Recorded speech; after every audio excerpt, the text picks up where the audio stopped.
نحمده ونصلي ونسلم على رسوله الكريم الأمين المكين الحنين الرؤوف الرحيم. أما بعد فأعوذ بالله من الشيطان الرجيم. بسم الله الرحمن الرحيم. فاذكروني أذكركم واشكروا لي ولا تكفرون. صدق اللہ مولانا العظیم. مولا صلی وسلم دائما ابدا علی حبیبک خیر خلق کلہم ان اللہ وملائکتہ یصلون علی النبی یا ایھا الذین آمنوا صلوا علیہ وسلموا تسلیما. اللهم صل علی سیدنا مولانا محمد وعلی آل سیدنا مولانا محمد وبارک وسلم وصلی علیہ. اللہ جل مجدہ و فضل و کرم اس کے حبیب صلی اللہ علیہ وسلم کے نالین پاک قسم کا ہم جمعہ مبارک کی دعا برکت ساعتوں میں اپنے رب کے حضور اس کی عبادت بندگی ذکر و رضا کے لیے جمع ہیں. اللہ رب العزت ہمارا اپنی بارگاہ میں حاضر ہونا اور اپنی عبادت و بندگی کرنا قبول فرمائے.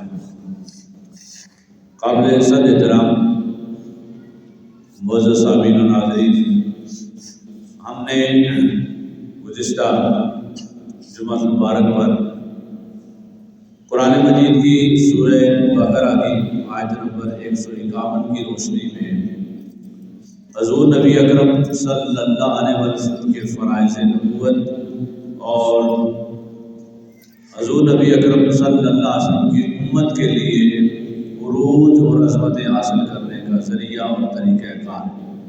اس مناسبت سے پچھلے جمعہ مبارک پر تفصیلی بات چیت ہو چکی تھی اور ہم دوسرے پارے کی اس دوسرے رکوع میں ہیں. اس سے قبل ہم نے تحویل قبلہ پر یہود و نصارہ کے اعتراضات، ان کے جوابات، شان و عظمت محمد مصطفیٰ صلی اللہ علیہ وسلم کے مختلف پہلو پچھلی آیات میں ہم پڑھ چکے. آج ہم آیت نمبر 152 سے لے کر 164 تک متفرق مضامین میں سے چند مضامین عرض کر رہے ہیں. جس قدر ممکن ہوا آج مکمل کریں گے، باقی اگلے جمعہ مبارک پر اسی کو کنٹینیو کریں گے. سورہ بقرہ کی آیت نمبر 152 سے لے کر 164 تک چند مختلف مضامین اللہ تبارک و تعالیٰ نے بیان فرمائے، جن میں سب سے پہلے جو آیت کریمہ میں نے عنوان گفتگو کے طور پر تلاوت کی، فاذکرونی اذکرکم واشکروا لی ولا تکفرون. اللہ تبارک و تعالیٰ نے اپنا ذکر کرنے کو حکم دیا اور اپنی بارگاہ میں نعمتوں پر شکر ادا کرنے کا حکم دیا. اس سے اگلی آیت کریمہ میں اللہ تبارک و تعالیٰ نے پھر صبر اور صلاۃ، ان سے مدد مانگنے کا اللہ تبارک و تعالیٰ نے حکم دیا کہ اے ایمان والو، یا ایھا الذین آمنوا استعینوا بالصبر والصلاۃ، اے ایمان والو نماز اور صبر کے ذریعے مجھ سے مدد طلب کرو. اس سے اگلی آیات میں اللہ تبارک و تعالیٰ نے شہداء کی عظمت اس کا بیان شروع کیا، وَلَا تَقُولُوا لِمَن يُقْتَلُ فِي سَبِيلِ اللَّهِ أَمْوَاتٌ.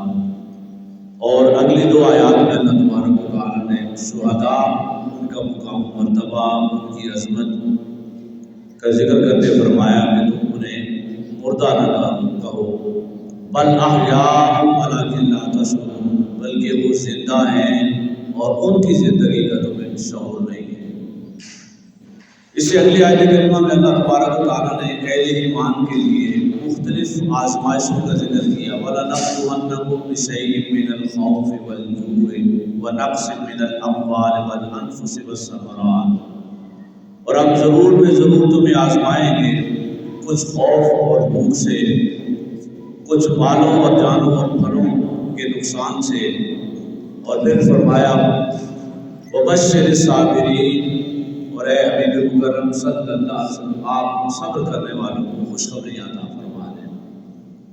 تو یوں ان آیات مقدسہ میں اللہ تبارک و تعالیٰ نے مختلف مضامین کا تذکرہ فرمایا، مختلف پہلوؤں پر انسانیت کی رہنمائی کی، اور حضور نبی اکرم صلی اللہ علیہ وسلم کی امت کو ایک خاص پیغام دیا جو آیات کی تلاوت کے بعد میں عرض کروں گا۔ پھر ارشاد فرمایا الذین اذا اصابتهم مصیبۃ قالوا انا للہ و انا الیہ راجعون، کہ جب ان اہل ایمان پر کوئی مصیبت، کوئی تکلیف، کوئی آزمائش آتی ہے تو یہ کیا کہتے ہیں کہ ہم اللہ ہی کا مال ہے اور ہم اللہ ہی کی طرف لوٹنے والے ہیں۔ یعنی جو تکلیف اور آزمائش آئی اللہ کی طرف سے، اور جو قربانی ہمیں پیش کرنی پڑی وہ بھی اللہ کے ہی تھا اور اللہ کے ہی حوالے ہم نے کیا، اور ہم بھی اللہ کے ہی حضور جانے والے ہیں۔ اس پر پھر اللہ تبارک و تعالیٰ نے ایسے صبر کرنے والوں کے لیے خوشخبری سنائی، فرمایا اولئک علیہم صلوات من ربہم ورحمہ واولئک هم المہتدون۔ یہ جو صبر کرنے والے ہیں انہی پر اللہ تبارک و تعالیٰ کی طرف سے بے پناہ نوازشات، رحمتیں، اور یہی لوگ ہدایت پانے والے ہیں۔ پھر فرمایا ان الصفا والمروہ من شعائر اللہ، کہ بے شک صفا اور مروہ جو طواف کعبہ کے بعد عمرہ کی ادائیگی میں جن دو پہاڑوں کے درمیان چکر لگاتے ہیں وہ صفا اور مروہ یہ اللہ کی نشانیوں میں سے نشانی ہے۔ پھر فرمایا کہ جو کوئی اللہ کا حج کرے یا عمرہ ادا کرے تو اس پر گناہ نہیں ہے کہ وہ ان دو پہاڑوں کے درمیان چکر لگائے، اور جو شخص اپنی خوشی سے کوئی نیکی کرتا ہے تو اللہ تبارک و تعالیٰ نیکی کا بڑا قدر شناس ہے۔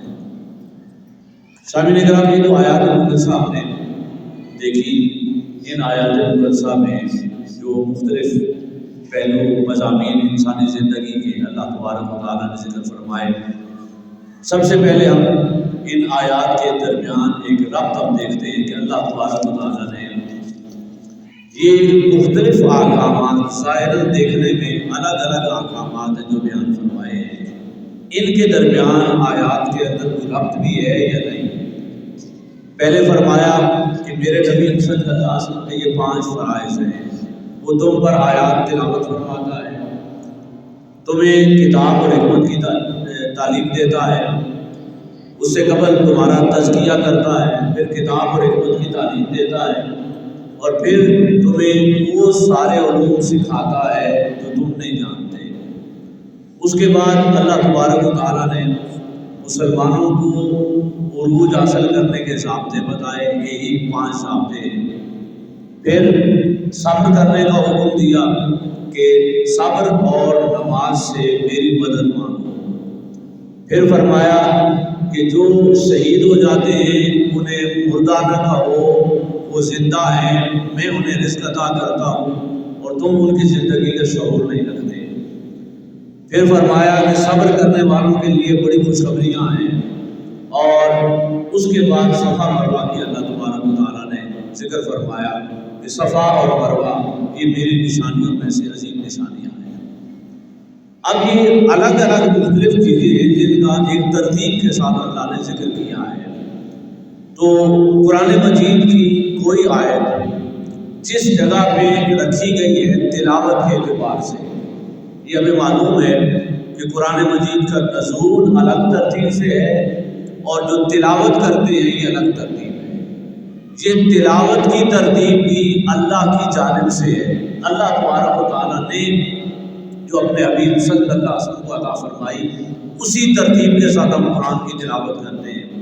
تو رب نے یہ جو آیات کو جس ترتیب سے قرآن میں رکھا ہے تلاوت کے لیے، اس میں بھی ایک معنی، مفہوم، سبق اور رہنمائی ہے جسے ربط بین الآیات کہتے ہیں۔ اگر اس مناسبت سے ہم دیکھیں تو ان آیات کی اس ترتیب سے ہمیں کیا سمجھ آتا ہے؟ ربط بین الآیات ہمیں یہ بات سمجھا رہی ہے کہ پہلے اللہ تبارک و تعالیٰ نے حضور نبی اکرم صلی اللہ علیہ وسلم کے 5 فرائض نبوت بتائے، اس کے ذریعے پیغام دیا کہ تم یہود و نصارہ سے نہ ڈرو، مجھ سے ڈرو، میں تم پر اپنی نعمت مکمل کروں گا، اور میری نعمت کی تکمیل ذات محمد مصطفیٰ صلی اللہ علیہ وسلم کی شکل میں ہے میرے حبیب کے جو 5 فرائض نبوت ہیں یہی تمہارا عروج حاصل کرنے کا ذریعہ ہے۔ انہی پر عمل کر کے امت مصطفیٰ صلی اللہ علیہ وسلم مستقبل میں جیسے ماضی میں بنی اسرائیل کو عظمتیں ملی تھی اس سے بڑھ کر تمہیں عظمتیں میسر آئیں گی۔ جب یہ بیان فرمایا تو رب کو پتا تھا اور رب نے سمجھایا ان آیات کی ترتیب کے ذریعے کہ اس کام میں تھوڑا صبر کرنا پڑے گا، تھوڑی برداشت کرنی پڑے گی، تکلیفیں آئیں گی، مشکلیں آئیں گی۔ ان 5 چیزوں پر عمل کرتے ہوئے تلاوت قرآن سے، تزکیہ نفس سے، کتاب کی تعلیم سے، حکمت کی تعلیم سے، دنیاوی عصری علوم پڑھنے کی زندگی میں مشکلیں آئیں گی، تکلیفیں آئیں گی، پریشانیاں آئیں گی۔ کئی مواقع ایسے آئیں گے کہ تم صبر چھوڑ بیٹھو گے، پریشان ہو جاؤ گے۔ اس وقت کیا کرنا؟ استعینوا بالصبر والصلاۃ، تو صبر اور نماز سے میری مدد مانگنا۔ تو اللہ تبارک و تعالیٰ نے پہلی بار سمجھائی کہ اگر تکلیفیں آج سے بڑھ جائیں، پریشانیاں آج سے بڑھ جائیں، صبر کرنا مشکل ہو جائے تو صبر عطا کرنے والا میں ہوں، مدد میری ہے، میری مدد چاہیے ہو منزل پر پہنچنے کے لیے، میری شفقت، میری محبت، میری رحمت اور میری نگرانی چاہیے۔ تو اللہ کی مدد لینے کے 2 طریقے بتا دیے، ایک صبر اور استقامت اختیار کرو اور دوسرا میری بارگاہ میں نماز ادا کرو۔ تو نماز اور صبر سے میری مدد مانگو، یعنی اللہ کی مدد کنہیں میسر آتی ہے؟ جو بڑی سے بڑی تکلیف میں ایک صبر کرتے ہیں اور پھر اللہ کی بارگاہ میں سر جھکاتے رہتے ہیں۔ تو نماز اور صبر اللہ کی مدد کے حصول کا ذریعہ ہے۔ اور پھر یہاں اگلی آیت میں ایک اور بات سمجھا دی کہ درست بات ہے، صبر کرو گے تکلیفوں پریشانیوں پر، مجھ سے مدد مانگو گے، نماز ادا کرتے رہو گے، مجھے جھکتے رہو گے تو میں مدد ادا کروں گا۔ لیکن یاد رہے کہ اس تکلیف میں، اس آزمائش میں، عظمتیں حاصل کرنے میں جب دشمن راستے میں رکاوٹ ڈالے گا، پریشانی پیدا کرے گا تو کئی شہادتیں بھی ہوں گی، کئی لوگ جان کی قربانی بھی دیں گے، کئیوں کی جان بھی میری راہ میں، میرے دین کی خدمت میں، میرے دین کی عظمت میں، اللہ کے حبیب صلی اللہ علیہ وسلم کے دین کو سربلند کرنے میں کئیوں کو جان کی قربانی بھی دینی پڑے گی۔ وہ جو جان کی قربانی دیں گے ان کو اللہ نے پہلے حوصلہ دیا اور سمجھایا کہ تمہارا مقام میری نگاہ میں کیا ہے؟ وَلَا تَقُولُوا لِمَن يُقْتَلُ فِي سَبِيلِ اللَّهِ أَمْوَاتٌ۔ اس جد و جہد کے دور میں، زندگی میں جن کی جان چلی جائے وہ ایسے عظیم لوگ ہیں کہ جو تم سے بڑھ گئے، بازی لے گئے، اپنی جان قربان کر گئے۔ اب تمہاری ذمہ داری ہے کہ تم انہیں مردہ کہہ بھی نہیں سکتے، اور ایک اور مقام پر فرمایا مردہ گمان بھی نہیں کر سکتے۔ وہ میں انہیں کھلاتا ہوں، پلاتا ہوں، بل احیاء، وہ زندہ ہے، ولکن لا تشعرون، لیکن تمہیں ان کی زندگی کا شعور نہیں ہے۔ یہاں اس آیت کریمہ کا ریلیونس، ربط یہ بنتا ہے کہ اللہ سمجھا رہا ہے کہ قوموں کے عروج حاصل کرنے کے لیے، عظمتیں لینے کے لیے بڑی قربانیاں اور صبر سے گزرنا پڑتا ہے۔ اللہ سے کئی مواقع پر بندہ تھک کے مدد مانگتا ہے، ہر وقت اس سے مانگتا ہے، لیکن کئی بار اتنا بے بس ہو جاتا ہے کہ اسباب ختم ہو جاتے ہیں اور اللہ کی طرف دیکھتا ہے تو رب فرماتا ہے ہاں صبر اور نماز سے میری مدد مانگو۔ اور یہ یاد رکھنا اس جد و جہد میں کچھ لوگ جان سے بھی جائیں گے، قربانی ہوگی ان کی، وہ جان قربان کریں گے، اور میں انہیں کیا مقام عطا کروں گا؟ پیچھے رہ جانے والوں کو مردہ کہنے کی بھی اجازت نہیں دوں گا۔ وہ زندہ ہیں اور ان کی زندگی کا شعور بقیہ انسانوں کو نہیں ہوتا۔ پھر ساتھ ہی فرما دیا حوصلہ دینے کے لیے اللہ نے وبشر الصابرین، ہاں بڑی بشارتیں اور خوشخبریاں ہیں کن لوگوں کے لیے جو صبر کرنے والے ہیں، اور عمومی طور پہ سب کو بتا دیا، سمجھا دیا وَلَنَبْلُوَنَّكُمْ بِشَيْءٍ مِّنَ الْخَوْفِ وَالْجُوعِ وَنَقْصٍ مِّنَ الْأَمْوَالِ وَالْأَنفُسِ وَالثَّمَرَاتِ۔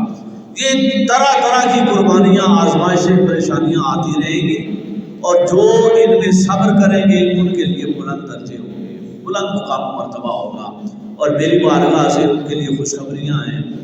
اب اللہ تبارک و تعالیٰ نے آیتوں کا ربط دیکھیں. اگلی آیت میں 156 میں فرمایا الذین اذا اصابتہم مصیبہ. ہاں وہ لوگ جنہیں جب کوئی تکلیف پریشانی آتی ہے تو وہ کیا کرتے ہیں؟ قالوا انا للہ و انا الیہ راجعون. وہ کیا پڑھتے ہیں کہ ہم بھی اللہ کے ہیں اور اللہ کی طرف ہی پلٹ کے جانے والے ہیں. اس آیت کریمہ میں اللہ نے صبر کرنے کا سلیقہ بتایا ہے. آزمائشوں اور تکلیفوں میں صبر کرنا آسان کیسے ہو سکتا ہے وہ ضابطہ بتایا ہے. کیا ضابطہ بتایا ہے؟ بڑی خوبصورت بات ہے. میں مثال دے کے بات سمجھا رہا ہوں کہ آپ مجھے کوئی کتاب تحفہ دیں، وہ کتاب بڑی قیمتی ہو، قرآن مجید کی کوئی تفسیر ہو جس کا میں مطالعہ کر کے اپنے لیے علم کے اضافے کا ذریعہ بناؤں، بڑی محبت ہو اس کتاب کے ساتھ، اور جب آپ کچھ دنوں مہینوں کے بعد واپس لینے کے لیے آئیں تو مجھے کتاب واپس کرنی چاہیے کہ نہیں؟ کر دینی چاہیے. کیوں؟ کہ کتاب آپ کی ہے، آپ نے مجھے تحفہ دی، پڑھنے کے لیے دی، مطالعہ کے لیے دی، اور اب آپ نے کہا کہ جب وقت آئے گا ضرورت ہوگی مجھے تو میں واپس لے لوں گا. تو آپ کی کتاب ہے، آپ کی ملکیت ہے، آپ نے مجھے مطالعے کے لیے دی، میں نے علم حاصل کیا، فائدہ اٹھایا اس سے. جب آپ مانگنے آئے تو مجھے واپس کرنی چاہیے، اس لیے کہ مالک آپ ہے. اور اگر اس کے برعکس آپ میری شے مانگیں گے تو مجھے دیتے ہوئے پریشانی بھی ظاہر ہوگی. وہ میں نے کمائی، میں نے جمع کی، میں نے اسے سنبھالا، میں نے اسے بڑا کیا، یا میں نے اسے اپنے پاس رکھا، حفاظت کی. وہ میری شے مانگنے آئیں گے تو مشکل ہو جائے گی مجھے دینے کے لیے. وہ شے سے میری محبت ہے، شے سے میرا لگاؤ ہے، اس پر میرا خرچ ہوا ہوا ہے، میں نے اس کی حفاظت کی ہے، وہ آپ مانگ رہے ہیں. تو بتائیں میں اپنی شے آپ کو آسانی سے دوں گا یا آپ کی شے آپ کو آسانی سے واپس کروں گا؟ ظاہر ہے آپ کی شے آسانی سے واپس کروں گا، کیونکہ آپ کا حق ہے، میرا حق اس پر نہیں ہے. اگر یہ بات سمجھ آ گئی ہے تو اللہ تعالیٰ نے یہ سمجھایا ہے کہ وہ جن پر تکلیف اور آزمائش آتی ہے، آزمائش کا کیا معنی ہے؟ کہ کوئی نعمت جو اللہ نے دی ہوئی تھی وہ واپس لے لی. مثلا صحت اللہ کی نعمت ہے، بیماری آزمائش ہے. جان اللہ کی نعمت ہے، اور جہاد کا وقت آئے تو جان قربان کرنا ایک آزمائش ہے کہ بندہ اللہ کی رضا میں راضی رہے، جان قربان کر دے. مال اللہ کی نعمت ہے، لیکن وہ غریبوں پہ خرچ کرنا، وہ تاج و مسکینوں کو دینا، یہ آزمائش ہے. اب اللہ تبارک و تعالیٰ نے سمجھایا کہ بندے یہ سارا کچھ تیرا تھا ہی نہیں. جان میں نے تمہیں دی تھی، اولاد میں نے تمہیں دی تھی، یہ ساری نعمتیں دنیا کی یہ کس کی ہیں؟ مالک ان کا کون ہے؟ اللہ ہے، دینے والا رب ہے. اور وہ اپنی طرف سے دی ہوئی نعمت کو جب واپس مانگتا ہے، واپس پلٹاتا ہے. وہ اولاد والدین کی زندگی میں اگر واپس مانگ لے، موت آ جائے بیٹوں کو، اگر بیماری آ جائے صحت کے بعد، اگر رزق کی فراوانی کے بعد وہ چاہے کہ زکوٰۃ بندہ ادا کرے، لوگوں پہ خرچ کرے، وہ پلٹانی پڑے، تو اگر بندہ یہ سمجھے گا کہ یہ میری محنت کی کمائی ہے، یہ میری اولاد ہے، یہ میرا بنایا ہوا مکان اور گھر ہے، تو دینا مشکل ہو جائے گا، کیونکہ وہ اسے اپنا سمجھ رہا ہوگا. اور اگر وہ سب کچھ کرے اور یہ جانے اور ایمان رکھے کہ انا للہ و انا الیہ راجعون، یہ صحت کیا، اولاد کیا، رزق کیا، ہم بھی اسی کے ہیں اور اسی کی طرف پلٹ کے جانے والے ہیں. اگر یہ یقین اور ایمان پختہ ہو جائے تو پھر بندے کو پتہ ہے کہ صحت میری نہیں ہے، اس کی دی ہوئی ہے. اس نے جو بیمار کیا ہے یا بیماری آئی ہے، یہ وہ اگر اسی میں خوش ہے تو علاج کرانا سنت ہے، لیکن بیماری پر شکوہ کرنا یہ بے ادبی ہے. اللہ کی بات بندہ راضی رہے کہ وہ اگر اس حال میں دیکھنا چاہتا ہے تو بندہ راضی ہے. اب بڑی مثالیں دیکھنا چاہیں، ابراہیم علیہ السلام نے آگ میں جب پھینکا جانے لگا تو جبرائیل نے بھی آ کے پوچھا کہ اگر آپ اجازت دیں تو آپ کو یہاں سے نکال لیا جائے. آپ نے پوچھا اللہ کے حکم سے آئے ہو یا اپنی مرضی سے؟ فرمانے لگے ابراہیم میں اپنی مرضی سے آیا ہوں، تو فرمایا میرا رب جانتا ہے کہ اس کے خلیل کو آگ میں ڈالا جا رہا ہے، اگر رب اسی پہ راضی ہے تو ابراہیم بھی اسی پر راضی ہے۔ اور یہ بات سمجھا کہ اللہ تعالیٰ نے کہ تم بھی میرے ہو اور تمہیں جو نعمتیں دی ہیں وہ بھی میری ہیں۔ جب میں واپس مانگنے لگوں، یعنی آزمائش آئے، صبر کرنا پڑے، تو آسان صبر کیسے ہو جاتا ہے؟ بندے کی توجہ، جملہ توجہ سے سنیے گا، بندے کی توجہ اس نعمت پر ہو جو اللہ واپس لے رہا ہے تو دینی مشکل ہو جاتی ہے۔ اگر بندے کی توجہ رب پر ہو جو واپس مانگ رہا ہے تو اسے پیش کرنا آسان ہو جاتا ہے۔ بھئی وہ مالک ہے، خود مالک ہے، وہ واپس مانگ رہا ہے، تو پھر جب بندہ اس کی طرف دیکھے تو پھر سب کچھ قربان کر دیتا ہے۔ اللہ تبارک و تعالیٰ نے قربان جائیں کتنا خوبصورت آیات کا ربط ہے، یہ ساری بات کر کے آگے خود ہی مثال دے دی، فرمایا ان الصفا والمروۃ من شعائر اللہ۔ اللہ نے تفصیل بیان نہیں کی، اشارہ کر دیا کہ میں تو تمہیں سمجھا رہا ہوں کہ اس راہ میں جدوجہد میں قربانیاں آئیں گی، آزمائشیں آئیں گی، صبر کرنا، شہادتیں ہوں گی، میں شہیدوں کو بڑا درجہ عطا کروں گا، صبر کرنے والوں کو بڑی منزلیں دوں گا، اور مجھ سے مدد مانگنا نماز کے ذریعے، صبر کے ذریعے، سب کچھ میرا سمجھنا۔ یہ جو سارا مضمون اللہ نے سمجھایا، سمجھا کر اللہ نے خوبصورت مثال بھی دے دی، فرمایا ان الصفا والمروۃ من شعائر اللہ۔ اب یہ ایک جملہ کہہ کے اللہ نے متوجہ کیا کہ دیکھو تم سے پہلے بھی کچھ لوگ آئے تھے، ان سے بھی میں نے قربانیاں مانگی تھی اور وہ قربانیاں دے گئے تھے۔ کہاں کن کا ذکر ہے؟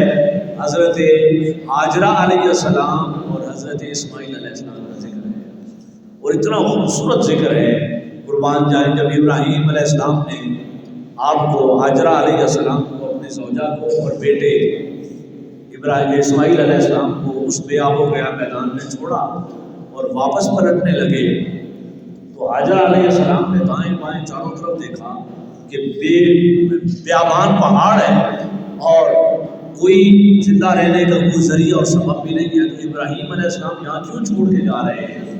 روایات میں آتا ہے کہ 3 بار آپ نے پکارا اور پوچھا، ابراہیم علیہ السلام کی آنکھوں میں آنسو تھے، کوئی جواب نہیں دیا، تو وہ بھی نبی کی زوجہ تھی، سمجھ گئی، پوچھا کہ ہمارے رب کی مرضی اسی میں ہے کہ یہاں رکا جائے؟ تو فرمایا ہاں اللہ کی رضا اسی میں ہے۔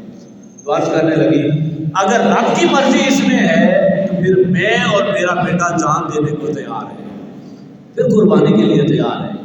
اور اس کے بعد آپ اس سے بڑی ایگزامپل نہیں بھول سکتے صبر کی، استقامت کی، جرأت کے ساتھ کوشش کرنے کی، اور پھر اللہ کی رضا پہ راضی رہنے کی۔ جب وہ جو پانی تھا جتنا آپ کے پاس ختم ہو گیا، اب اسماعیل علیہ السلام پیاس کی وجہ سے تڑپنے لگے، تو ہاجرہ علیہ السلام نے بیٹے کی زندگی بچانے کے لیے دوڑی اور دوڑ کر ایک پہاڑ پر چڑھی، دائیں بائیں دیکھا کہ کوئی قافلہ، کوئی شے نظر آئے، کوئی بندہ نظر آئے، کہیں پانی کا کوئی قطرہ نظر آئے تو میں اپنے اسماعیل کے لیے پانی لاؤں۔ کچھ نظر نہ آیا، دوڑ کر نیچے اتری، میدان میں آئی، پھر دوڑ کر دوسری طرف مروہ دوسرے پہاڑ پہ چڑھی، اس کی بلندی پہ جا کر پھر دائیں بائیں چاروں طرف دیکھا کہ شاید کوئی قافلہ گزر رہا ہو، کہیں سے کوئی پانی کا قطرہ میسر آئے۔ دور دور تک جب کچھ نظر نہ آیا تو حاجرہ علیہ السلام کو فکر ہوئی کہ پیچھے اسماعیل اکیلا ہے اور وہ پیاس کی شدت میں تڑپ رہا ہے۔ دوڑ کر واپس آئی اور واپس آ کر دیکھا وہ اسی طرح پیاس میں بلک رہے، پھر نہ برداشت ہوا، پھر دوڑ کر پہاڑی پہ چڑھی، پھر اتری میدان میں، پھر دوسری پہاڑی پہ چڑھی۔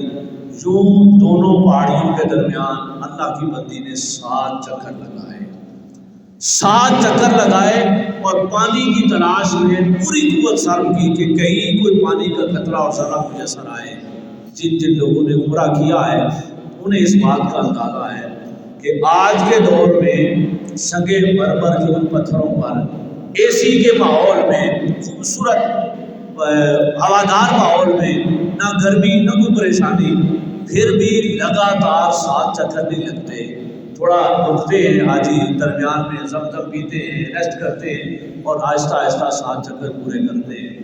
اس کیفیت کو دیکھیں کہ جب پیچھے بچہ پیاس سے ہلاکت کے موت کے قریب ہے اور صرف پتھر ہی پتھر ہے، کوئی سہولت راستہ بھی نہیں ہے وہاں سے گزرنے کا، اور حاجرہ علیہ السلام اس کیفیت میں چکر لگا رہے ہیں۔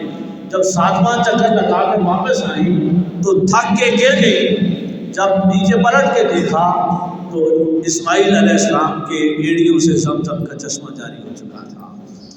آپ نے وہ پانی پیا اور پلایا۔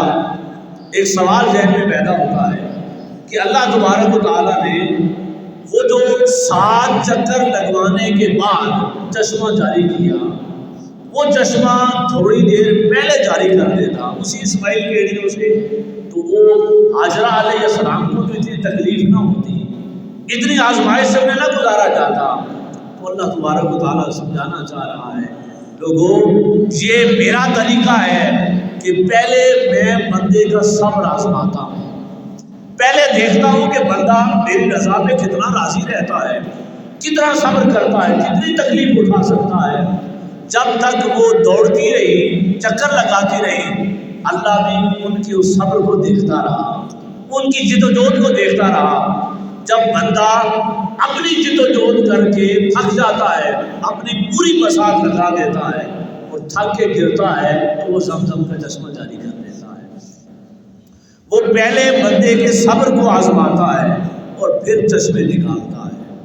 وہ پہلے ابراہیم علیہ السلام کے صبر کو دیکھتا ہے کہ یہ اب آگ میں چھلانگ لگانے کو تیار ہے یا نہیں، اگر تیار ہے اور چھلانگ لگ جاتی ہے تو پھر آگ کو گلزار بنا دیتا ہے۔ وہ پہلے اپنے بندے کے صبر کو آزماتا ہے، اور بندہ اگر پوچھے مولا سے کہ باری تعالیٰ یہ طریقہ کار کیا ہے کہ تو پہلے بندے کو تھکا تھکا کے صبر کروا کے آزمائش سے گزار کے پھر نعمتیں دیتا ہے، تو فرماتا ہے، یہ آیت کریمہ سے اشارہ کر رہی ہے، بندے تو حاجرہ کے 7 چکروں کو دیکھ رہا ہے، یہ نہیں دیکھ رہا کہ ان کے چکروں کو ان زمین کے پتھروں کو ہم نے صفا مروا بنایا ہے۔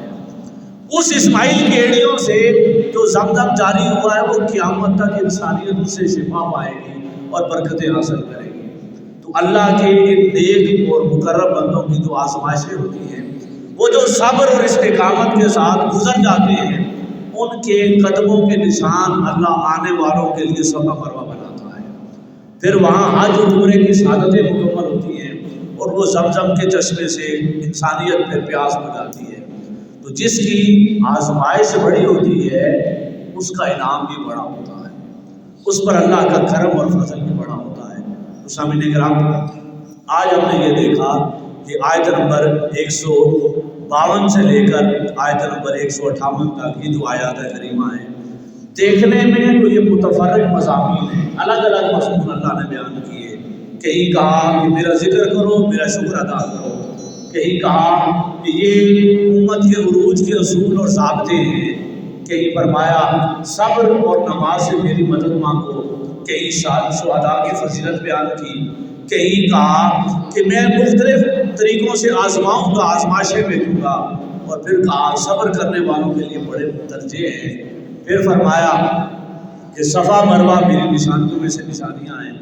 دیکھنے میں تو یہ الگ الگ مضامین ہیں، لیکن ایک ربط قائم کیا جائے تو اللہ تبارک و تعالیٰ سمجھاتا ہے کہ اگر حضور کی امت تم نے عروج حاصل کرنا ہے تو یہ میرے حبیب صلی اللہ علیہ وسلم کے فرائض نبوت جو 5 ہیں، ان پر عمل کرو گے تو عروج میسر آئے گا۔ ہاں یاد رکھنا، عمل کرو گے تو تکلیفیں آئیں گی، آزمائشیں آئیں گی، پریشانیاں آئیں گی، اور اگر کہیں بے بس ہو جاؤ گے تو پھر صبر اور نماز سے میری مدد مانگنا، اور جب میری مدد اترتی ہے تو بشر الصابرین، بڑے بشارتیں، خوشخبریاں اور نعمتیں رحمتیں عطا کرتا ہوں۔ اور پھر اس راستے میں شہادتیں بھی ہوں گی، لیکن جن کی شہادتیں ہوں گی وہ ہمیشہ ہمیشہ کی زندگی پائیں گے۔ اور اگر کچھ سمجھنا ہو کہ یہ کیسے کریں گے، صبر کیسے کریں گے، تو ان الصفا والمروۃ من شعائر اللہ، پچھلوں کی نشانیاں بھی اللہ نے بتا دی، مثالیں دے دی کہ تم سے پہلے بھی آئے تھے، بڑی بڑی آزمائشیں لی، انہوں نے صبر کیا تو ہم نے ان کے قدموں کے نشانوں کو اپنے گھر میں سنبھال لیا، پھر ایسی برکتیں عطا کی کہ آنے والوں کے لیے مشعل راہ بن گئے۔ تو سامعین کرام، ان آیات مقدسہ پہ اللہ تبارک و تعالیٰ نے امت مصطفیٰ صلی اللہ علیہ وسلم کو عروج اور عظمت حاصل کرنے کا ذریعہ اور اس سفر میں آنے والی تکلیفیں، آزمائشیں اور ان پر اللہ کی مدد مانگنے اور اللہ کی نعمتیں اور بخششیں حاصل کرنے کا طریقہ کار سمجھایا۔ اللہ رب العزت مجھے اور آپ کو ان آزمائشوں، زندگی میں آنے والی تکلیفوں پر صبر کرنے کی توفیق عطا فرمائے اور نماز اور صبر کے ذریعے اپنی مدد حاصل کرنے کی توفیق عطا فرمائے۔ وما علینا الا البلاغ۔